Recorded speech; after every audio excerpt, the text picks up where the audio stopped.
carga, conviene terminar hablando con un constitucionalista, es decir, ponernos por encima de la arquitectura institucional de nuestro país. Señor García Belaúnde, muchas gracias por la invitación. Una consulta quería hacerle antes de entrar a otros temas que habíamos previsto. Hemos tomado conocimiento de una decisión de la Segunda Sala Penal en apelaciones de la Corte de Lima, modificando las restricciones de salida al extranjero de la señora Nadine Heredia, ex primera dama. Pero en esa misma decisión se alude a una solicitud que ha formulado el 10 de agosto el defensor del pueblo, solicitando que se tome en cuenta la salud de la imputada Nadine Heredia en la decisión jurisdiccional que ellos debían tomar. Y los jueces de una manera muy elegante y muy sobria, pero que parece irritada, como usted lo comprenderá, recuerdan artículos de nuestra Constitución que prohíben a toda entidad del Estado a buscar interferir con un procedimiento jurisdiccional. Explíquenos, por favor, cómo interpretar este hecho. Es interesante porque el Poder Judicial tiene un fin determinado y justamente la Defensoría del Pueblo fue creada hace 200 años en Europa y en el Perú 50 más o menos, y en Europa también, en la Europa nueva, no Suecia y Dinamarca, Suecia, sí, sino bueno... Ombudsman, ¿no? Exacto, el Ombudsman. La idea era hacer un mecanismo que tuviese el Congreso para poder saber qué pasaba en los ciudadanos y en sus derechos humanos. Pero son dos cosas distintas, número uno. Y número dos, la ley de la Defensoría del Pueblo dice expresamente que la acción del Defensor del Pueblo no puede interferir con los asuntos que están en trámite judicial. O sea, esa es una violación a la ley. Así de simple. Una violación a la ley. No solamente es un problema constitucional, es un problema legal. La ley le dice que no puede hacerlo. Entonces habría que preguntarle al defensor qué asesores tiene. Porque la ley lo prohíbe. En su punto 4, la sala dice, tales facultades de defender derechos constitucionales no le permiten sugerir a la Defensoría del Pueblo, precisamente, a los órganos jurisdiccionales interpretaciones de las normas que componen nuestro ordenamiento jurídico, pues tratándose de procesos judiciales, esta es una tarea exclusiva de la función jurisdiccional. Sin perjuicio de lo expuesto, debemos indicar que la controversia jurídica que dio motivo a la comunicación ha sido resuelta conforme a derecho, según se puede apreciar en los fundamentos expuestos en la presente resolución, debiendo oficiarse a dicha entidad con copia de la presente resolución para su conocimiento. Claro, yo creo que está bien. O sea, el permiso es una cosa que es un arbitrio en el buen sentido de la palabra de los jueces. Eso está permitido. Ahora, que interfiera la Defensoría me parece un error. Y hacen bien en llamarle la atención, porque eso es un error. No solamente es un problema constitucional de interferencia, es un problema legal. Su propia ley se lo prohíbe. ¿Me explico? La propia ley de la Defensoría dice que no puede interferir en asuntos que están en trámite ante el Poder Judicial. Se acabó. Ahora, clarísimo. Y lo curioso es además que los jueces hacen saber, no necesitamos de su opinión, hemos decidido efectivamente en el mismo sentido que el defensor pedía, pero no necesitaban de él y rechazan lo que considera una injerencia. Hacen muy bien. Yo creo que es un error, espero que de buena fe, ¿no es cierto? Porque lo he visto antes también anteriormente. ¿Ha sucedido esto antes? Sí. ¿Con qué tipo de casos? Walter Gutiérrez, en 2 o 3 casos que yo conocí profesionalmente, metió la mano ahí, ¿no? Elegantemente también, ¿no? ¿Casos penales también? Familiares, problemas familiares. Civiles. Sí, civiles. No eran penales, eran civiles. Ya, porque acá estamos en un tema penal, porque en principio... Claro. Ahora, yo lo que hice fue, me presenté a los jueces con copia del defensor diciendo, señor defensor, no tiene nada que hacer acá, punto, retírese. Y ahí quedó el asunto, ¿no? Ahora, quiero pensar que es de buena fe, pero indudablemente demuestra que hay un desconocimiento de la ley, lo cual es grave. Lo cual es grave, además es un abogado, ¿no? Así es, pues peor todavía.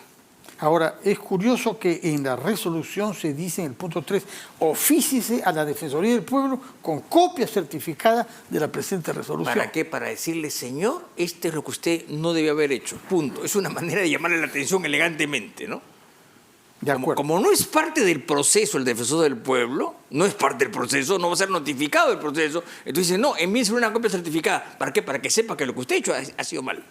Ahora, me parece bien, el argumento que parece haber inspirado, según lo que veo que usted piensa, pese a que es conocido por su severidad, en este caso está dejando una ventana creyendo que es de buena fe. Bueno, como persona humana pienso de buena fe porque no creo que lo haya hecho a propósito, honestamente. Pero no creo que sea... O sea, cuando uno hace las cosas así, yo creo que eso... Además, la defensoría es básicamente buena fe, buena voluntad, es la persuasión, lo que decía Santisteban, que fue el primer defensor del pueblo, decía, la defensoría es básicamente buena fe, entusiasmo, hablar con la gente. Eso es la verdad, porque no tienen más, no tienen fuerza de nada. No, es una autoridad moral. Así es una autoridad moral. Entonces yo creo que si es una autoridad moral ha sido así, pues, ¿no? Ahora hizo mal, eso hay que decirlo claramente. Ahora, lo que dice el texto de esta resolución judicial es recomienda a esta sala superior teniendo en cuenta el derecho a la salud de la imputada. Sí. Es decir, hay una razón de salud humanitaria. El problema es que esos permisos son pues a libre arbitrio de la sala, pues no, eso no se discute. Yo honestamente en lo personal pienso que es innecesario irse a Bogotá, honestamente, pero si la sala lo considera no hay problema, es una cosa de libre arbitrio, no es una cosa penada, digamos, ¿no? La sala decide. Bueno, ahora, este incidente lamentablemente tiene lugar en un contexto en el que hay diversas fricciones entre instituciones del aparato judicial, ¿no? Ministerio Público, Junta Nacional de Justicia, Tribunal Constitucional, Congreso. Realmente hay días en que uno no sabe a qué santo voltear para pedir que haya armonía y transparencia. Bueno, eso va a ser muy difícil porque el Poder Judicial es bien bajetón, ¿eh? En general, con excepciones. Pero es el menos cuestionado en este caso, ¿eh? De todas las instituciones, la que menos cuestionada. Es el menos cuestionado porque los demás están peor. Así de simple. A mí realmente, yo que ejerzo la profesión todavía, a Dios gracias. ¿Cómo todavía? Espero para más adelante, ¿no? Pero yo, por ejemplo, tengo algunos casos en los cuales en la Corte Superior simplemente me notifican de aquí a 6 meses y fallan tonterías. O sea, gente que no estudia y que no lee. Estamos hablando del 80%. ¿Eh? No digo corrupción porque no me consta, pero ineptitud, ociosidad hay en el Poder Judicial a pasto. Y sin embargo creo que se han subido los salarios considerablemente, ¿no? Pero eso es otro problema. El problema no es los salarios que están bien, lo cual evitamos la corrupción, sino el problema es la responsabilidad. O sea, es gente, por ejemplo, las cosas que yo veo que es gente que no estudia o que tiene miedo. Porque no entiendo a veces cómo falla. ¿Qué es lo que está fallando? ¿Es la formación de los abogados en las universidades de nuestro país? Es la formación y en parte es el apego, digamos, y los valores, ¿no? O sea, yo soy hijo de juez, por ejemplo. Yo lo sé. He leído las memorias. Claro, de o sea, padre, para mí un juez debe jugarse, ¿no? Así de simple, sino que se vaya. Así de simple. Todo funcionario público debe jugar, tiene que tomar decisiones. Es peor, es mayor responsabilidad. Cuando un juez decide algo es tremendo. Hay que hacerlo bien. Entonces, si un juez no se quiere jugar por la justicia, por la ley, que se vaya a su casa. Por ejemplo, en el ámbito de Lima, por ejemplo, en el ámbito de las acciones constitucionales, dicen en Lima los propios jueces y los asistentes que vivimos con jueces de la improcedencia. O sea, todo es improcedente. Es muy cómodo, pues. En lugar de darle la razón, digo que es improcedente. O sea, no digo que no tengan la razón, digo que es improcedente porque no procede, porque faltan requisitos, o qué sé yo. Y ese es el ambiente de Lima. ¿Cómo será en provincias? Debe ser de terror. La justicia está muy mal. Ahora, que lo otro está peor, eso es cierto, pues la justicia está mal, lamentablemente. ¿Que hay buenos jueces? Claro que los hay, pero son minoría. Ahora, toda esta situación ha hecho que el Tribunal Constitucional termine por jugar un rol eminente. Sí. Prácticamente como una cámara superior. Así es. Al Congreso por una parte, y que hayan habido más conflictos de competencias entre entidades constitucionalmente autónomas que nunca, me parece, ¿no? Sí, ¿por qué? Porque en el fondo, como hay una cierta indecisión o una imprecisión o una metejonería, por así decirlo, la gente recurre al tribunal que mal que bien ofrece más garantías que otros hoy día. No hace un año, sino hoy día. Hace un año ofrecía menos garantías que ahora. Sí, claro, cuando estaba el anterior colegiado con gente, pues, que no quiero recordar, que apoyó a Vizcarra, por ejemplo. O sea, ese Tribunal Constitucional anterior es el que respaldó a Vizcarra con el cierre del Congreso, no nos olvidemos. Bueno, ¿es un criterio jurídico o si está presumiendo que había una consideración política? Es así de que este actual ha rectificado el asunto, ¿no? El anterior tribunal fue de espanto, había gente honorable, por supuesto, pero la mayoría No era ¿Y recomendable. ahora considera que es impecable? No, es que es difícil decir que es impecable, diría que es mucho mejor. Es gente seria y correcta, pueden estar equivocados o tener un criterio distinto, pero yo lo veo mejor, honestamente. De acuerdo. Ahora bien, sobre el tema constitucional mismo, hay algunos temas que han llegado al TC que tienen que ver con la institucionalidad política. Por ejemplo, tienen que pronunciarse sobre la reelección de los congresistas. En general, eso es una barbaridad. A ver, ¿cuál es la barbaridad? Bueno, que se le voy a prohíba. contar. La reforma constitucional que prohibió la reelección de los congresistas fue un error político, en mi opinión. Pero la reelección es un criterio político. En casi todos los países existe y en algunos no existe. Sí. ¿Qué es lo que pasa? Vizcarra tonteó a la opinión pública y logró que se votase la prohibición de la reelección. Hoy día se quiere dar marcha atrás. Entonces, ¿qué es lo que debe hacer el Congreso? Derogar esa reforma. Pero no, ¿qué es lo que ha hecho? Ha dicho al Congreso que declare que esa reforma constitucional fue inconstitucional. Bueno, es que es una reforma fruto de un referéndum. Hay un voto popular, ¿no? La cosa es así. La cosa es así. Cuando una reforma constitucional se hace a través de un referéndum, dice la ley de participación ciudadana que 2 años después se puede discutir. Ya pasaron 4. Sí. En consecuencia, se puede discutir. ¿Pero eso qué significa? Que el Congreso lo puede derogar. Sí, lo puede, pero es una responsabilidad no decir, ustedes votaron 80% en ese sentido, ahora yo decido que no. Las multitudes cambian. Por ejemplo, ¿por qué? En ninguna parte en Europa los tribunales constitucionales declaran inconstitucional las reformas constitucionales. ¿Por qué? Porque cuando hay una reforma constitucional, automáticamente esa reforma es parte de la Constitución. Y yo, que soy guardián de la Constitución, no puedo declarar que eso está mal. ¿Me explico? Sí. Entonces, lo único que se permite, hasta donde hay información, es declarar inconstitucional una reforma por motivos procedimentales. Señor, faltó votos, no hubo tal y tal cosa, etc. Procedimental.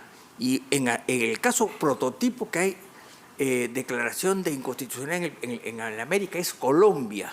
Colombia tiene una buena corte constitucional que ha declarado inconstitucional varias reformas por motivos procedimentales. Nada más. De acuerdo. Entonces, ¿qué van a hacer ahora? Quieren hacer, o sea, el Congreso no quiere asumir ese pasivo y se lo pasa al TC. No puede ser, pues eso significa que el Congreso no tiene agallas para hacer sus cosas. Hay otro tema que ha llegado al TC, no sé cómo lo enfoque usted, que es el famoso muro que divide la Molina de Villa María del Triunfo. Me parece que es un tema constitucional, hay derechos fundamentales que están afectados ahí. Sí y no, porque yo no conozco el muro, ¿no? Lo que me parece muy mal es que mi buen amigo Gustavo Gutiérrez haya ido a ver físicamente. ¿Pero por qué le parece mal? Por una vez que un juez constitucional se ensucia los zapatos. Es un magistrado constitucional que no tiene por qué ir a ver eso. Eso lo tiene que ver el juez de origen. O sea, cuando un tribunal constitucional... No, pero no es para fallar, sino es para saber si se ha respetado el fallo o no. No le corresponde a él. Eso no le corresponde a él. La ejecución de los fallos del tribunal tienen que ir al juez de origen, que es el juez de primera instancia. No lo hace el TC. No lo hace, eso está en la ley. Pero por una vez que se ensucian los zapatos un juez constitucional, ¿a usted le parece mal? No digo que esté mal, pero no es oportuno, pues. No es oportuno. O sea, el tribunal falla. El expediente baja a primera instancia y el juez de turno se encarga de cumplirlo. Punto. Y solamente vuelve al tribunal si es que hay algún problema en la ejecución, nada más. O sea, esto es un exceso. No han debido hacerlo. No ha debido hacerlo este magistrado, que merece todo mi respeto, ¿no? Ahora, otro tema que no sé si llegará al TC o no, que concierne a una libertad política, es la de renunciar al cargo de congresista.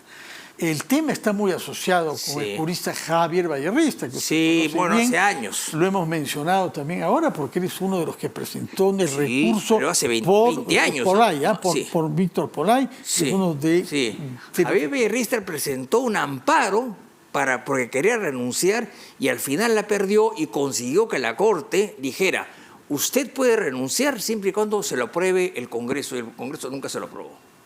Porque, el cargo es irrenunciable. Ergo, la única manera es modificar la Constitución. ¿Cuál es el problema? No es poca cosa modificar la Constitución, usted lo sabe. Hay un procedimiento complicado, hay que tener los votos. Pero entonces estamos en el caso que este Congreso es un desastre, que no puede hacer reformas constitucionales. No puede hacerlas. El bicameralismo está hace un año dando vueltas y no hacen nada. Y encima, 86 votos de 87. Entonces, ¿para qué sirve este Congreso? Me refiero a nivel constitucional. Sí, ¿Para qué sirve? Si no puede hacer reformas constitucionales básicas. Yo haría, por ejemplo, que el congresista pueda renunciar si es reelegido. Con lo cual, porque la prohibición de la renuncia tiene una base histórica, que es cuando en el pasado cuestionaban y amenazaban a un congresista. Esa es la base histórica. ¿Existe hoy día? Yo no creo que tanto, pero en fin. Bajo amenaza. Bajo amenaza. Es una manera de decirle, señor, usted no puede renunciar. Ergo, si usted lo va a amenazar, no puede hacer nada. Esa es un poco la idea. Pero se podría matizar eso. Inevitablemente ir robando tiempo, el otro tema que quería preguntarle es sobre la bicameralidad. Ya lo he escuchado pronunciarse sobre ella. No sé si en estas últimas semanas que no le he visto han llegado nuevos elementos a su consideración. No creo. Yo creo que ha habido una precipitación al aprobarlo.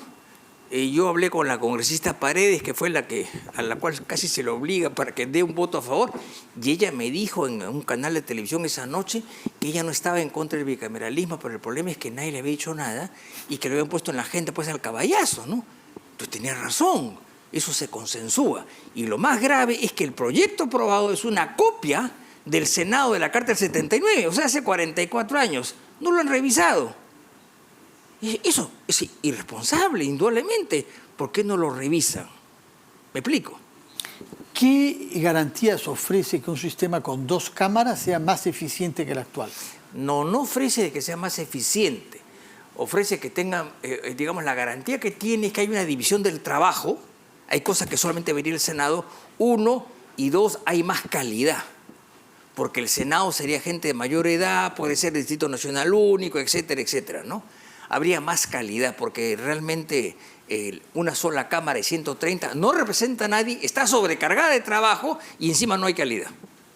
3 cosas. Para mí lo básico es... Si usted pudiera proponer otra reforma, además de las que hemos mencionado hasta ahora, ¿cuál le parece clave? Bicameralismo, reelección, creo que por ahora nada más. Sobre los partidos políticos. Bueno, eso es legal. Eso es legal. Para mí, los partidos que lamentablemente han dado un espectáculo bochornoso es básicamente legal. De acuerdo. Señor Domingo García Belaúnde, constitucionalista, muchas gracias por su presencia acá. Que tengan muy buenas noches. Gracias a ustedes por su